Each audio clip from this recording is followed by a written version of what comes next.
நேற்று ராத்திரி நீராற்றிலே ஈராடைகள் பூவில் ஆடைகள் வண்ண பூக்களும் பூவில் வந்து தேன் தங்கம் போன்றது எங்கு வேண்டுமோ காமன் யாத்திரை காலை வந்ததும் நெஞ்சங்கள் மஞ்சங்கள் சிந்தங்கள்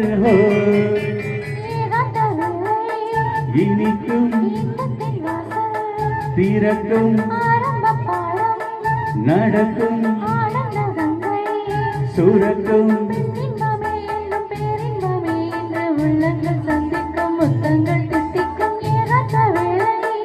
இனிக்கும் இன்பத்தின் வாசல்.